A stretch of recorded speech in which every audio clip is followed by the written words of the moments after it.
যে শীত পড়েছে ভালো মন্দ খেতেই মন চায়, কিন্তু ভালো মন্দ খেতে গেলে যে পরিশ্রমটা করা লাগে সেটা আর একদমই ভালো লাগে না।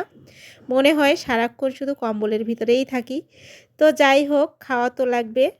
আর যেহেতু বাবুরা আছে তো এর জন্য রান্না তো করতেই হবে। তো দেখো, একদম সহজ উপায়ে ভালো খাওয়া যায় যাতে, সেই চিন্তাই করি আমি সব সময়ের জন্য।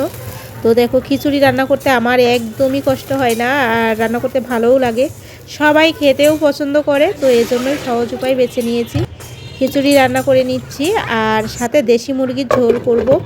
নমস্কার বন্ধুরা, নতুন একটি ভিডিওয় সবাইকে অনেক অনেক ভালোবাসা, শুভেচ্ছা, অভিনন্দন। অনেক দিন পর একটা ব্লগ ভিডিও নিয়ে আসলাম, তো সবাই ভালোবাসা দিও আর পাশে থেকো। তো এই যে দেখো, গরম গরম খিচুড়ি রান্না করে নিলাম।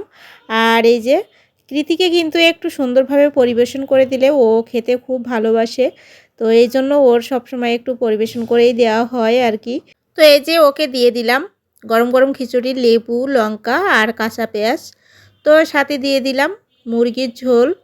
তো ও কিন্তু মাংসটা ভালো খেতে পারে না, তো এর জন্য আলুটা ও খুব পছন্দ করে।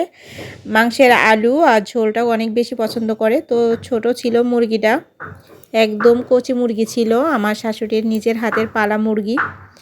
তো এই যে আবার এদিকে একজনের দিলে তো আবার হবে না, তো স্নেহার জন্যও দিয়ে দিলাম, স্নেহার বাবার জন্য।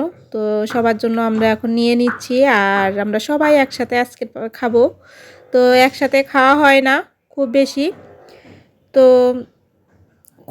খুব বেশিরভাগই সময় আমরা তিনজন একসাথে খাই। কৃতির বাবা আমাদের সাথে আর কি অ্যাটেন্ড হতে পারে না, তো আজকে এই যে একসাথেই খাচ্ছি। আর স্নেহা কিন্তু অনেক ভালো পছন্দ করে মুরগির ঠ্যাং, তো এই যে ওর জন্য একটা ঠ্যাং দিয়ে দিলাম। আর এই যে আমরা সবাই খেতে বসে গেছি। তো শীতে আমরা টেবিলে বসে নাই, সবাই ফ্লোরে বসে গেছি।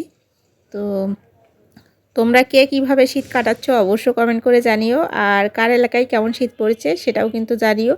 ভালো থেকো সবাই, সাবধানে থেকো, টাটা।